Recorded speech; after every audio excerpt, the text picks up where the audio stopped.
Okey, Assalamualaikum warahmatullahi wabarakatuh dan selamat pagi pada murid tahun 5 SK Kampung Kota.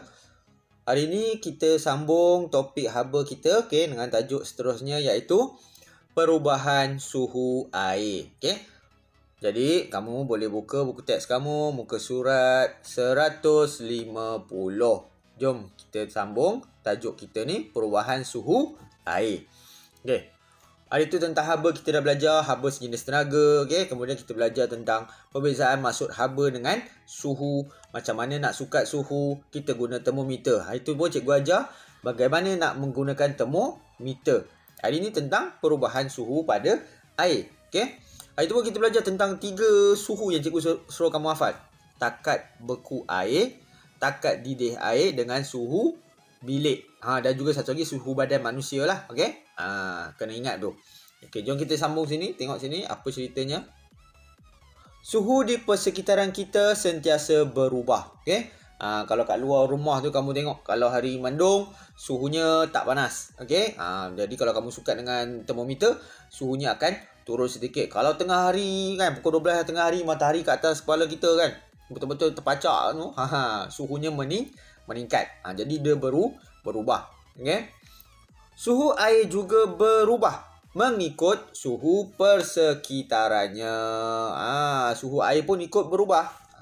Kalau letak tempat panas, dia bertambah panas, suhu meningkat. Letak air tempat sejuk, dia akan menjadi sejuk, suhunya pun akan menurun.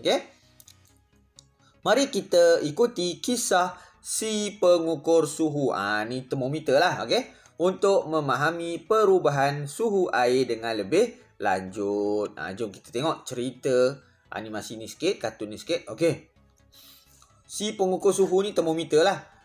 Diletakkan dalam satu bikar yang penuh dengan ais. Penuh dengan ais. Ais tu rasa apa? Rasa sejuk. Jom kita baca sini. Sejuknya.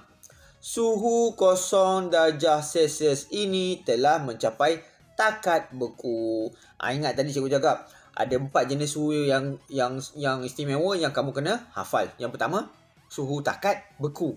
Berapa suhunya? Berapa bacaannya? 0 darjah Celsius.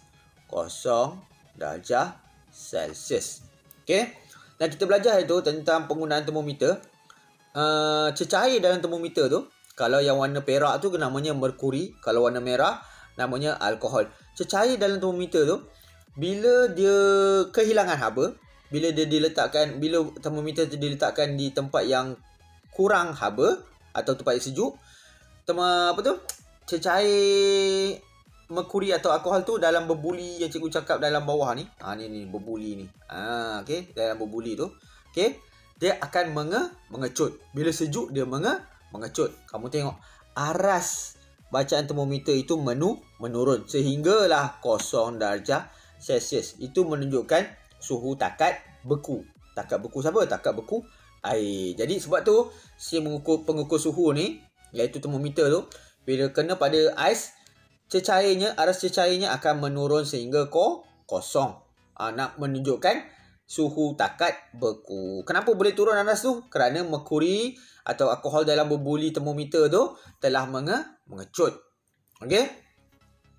Kita tengok sini apa berlaku selepas 40 minit.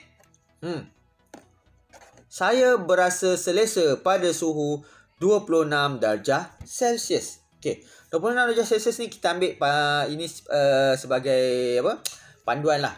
Kita katakan ini sebagai suhu bilik. Suhu bilik. Tak panas, tak sejuk. Sederhana macam biasa je. Kalau bilik yang ada kipas apa semua, lebih kurang suhunya bacaannya begini, 26, 25 hingga 26 darjah Celsius. Kalau dalam bilik yang ada aircon, lagi rendah, mungkin 20 atau 18 darjah Celsius. Tapi kita tengok sini. Pernah tak terjadi macam ni? Kamu ada satu gelas yang ada ais, kamu biar atas meja, lama-lama ais itu mencair.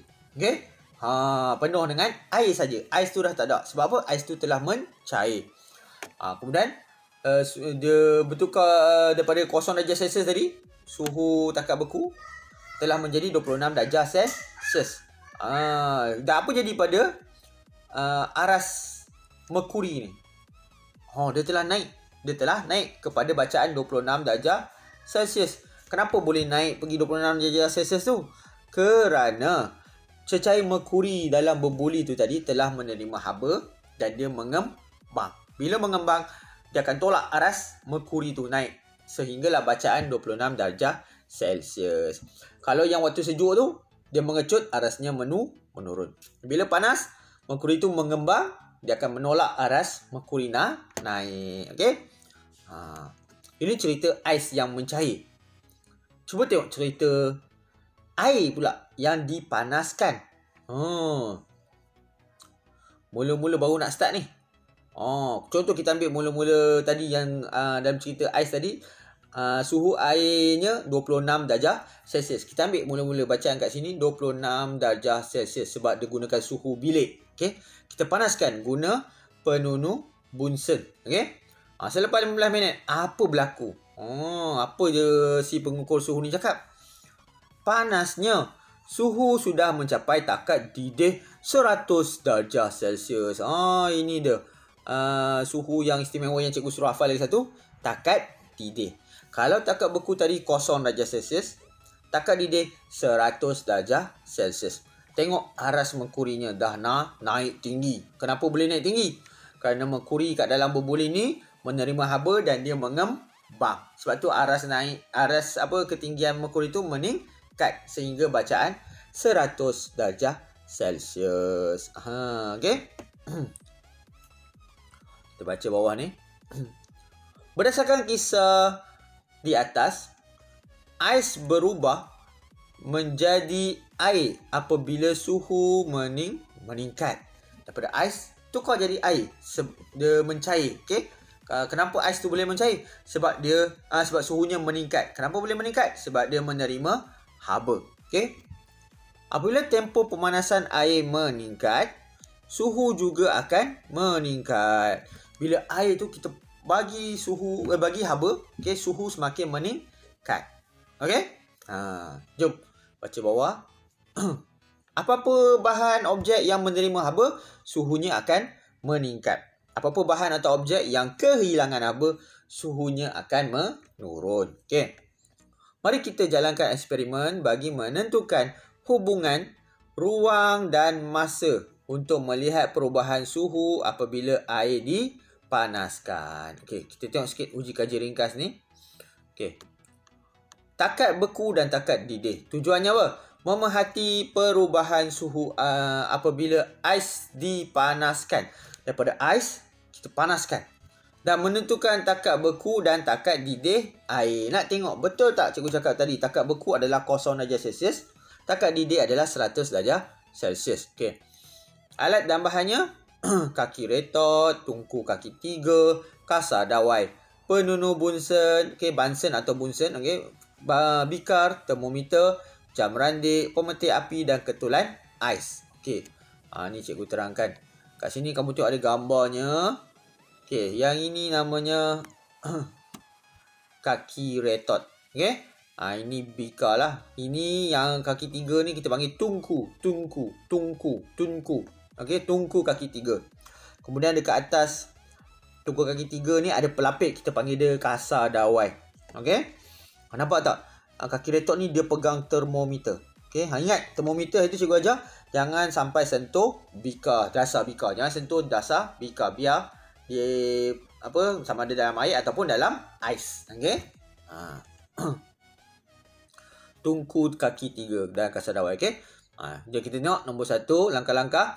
Sediakan radas. Okay. Mulakan jam randik dan ambil bacaan suhu ais dengan menggunakan termometer. Tekan. Kita pun catat. Okay. Suhu suhu takat beku ais adalah 0 darjah Celsius. Ni. Kita ambil sini. Tengok jadual. Dia buat jadual. Okay.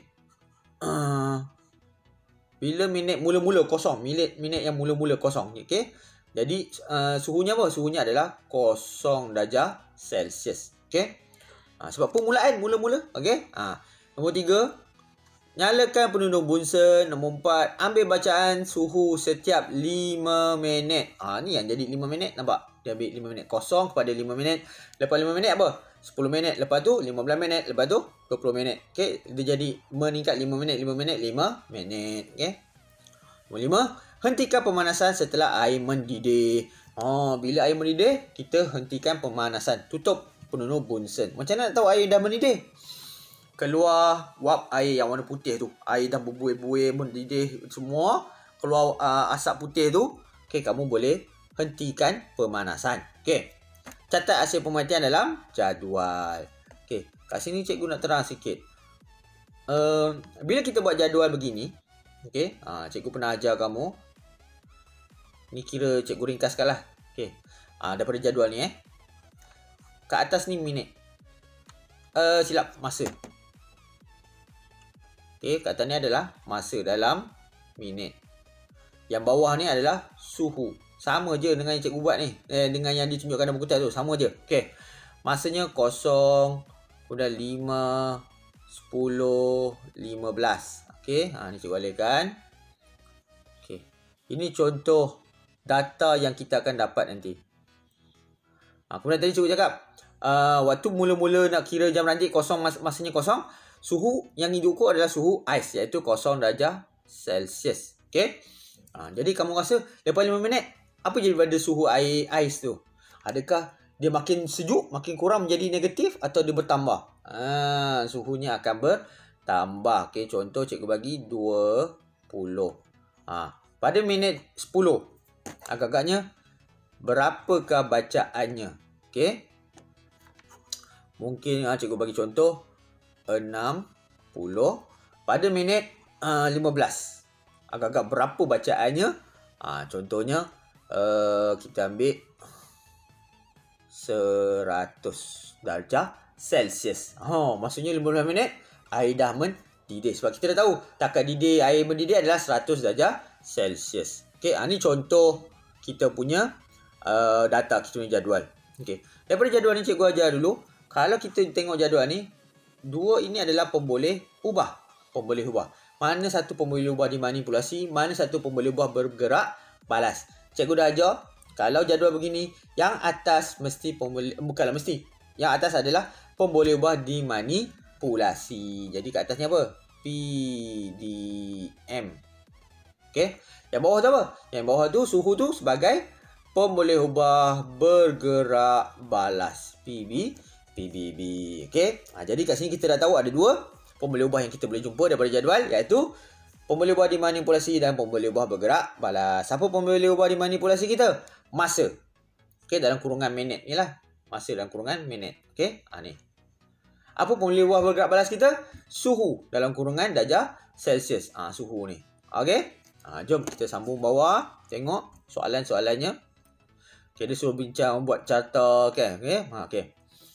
Cuba kita tengok. A. Nyatakan takat beku air. Okey, takat beku air. Bila kita suka takat beku air, mula-mula letak termometer tu pada minit kosong. Minit kosong tu, tengok bacaannya suhu dalam yang ditunjukkan termometer tu adalah pada nilai 0 darjah Celsius. Okey. Dan takat didih air. Bila air dah mendidih, keluar wap air, mendidih, berbuih-buih apa semua tu. Okey, bacaannya akan sampai pada tahap 100 darjah Celsius. Ni dua ni kamu kena hafal, kena ingat. Apakah pola perubahan suhu air? Pola tadi, corak perubahan nilai data bagi suhu air. Mula-mula pada minit kosong.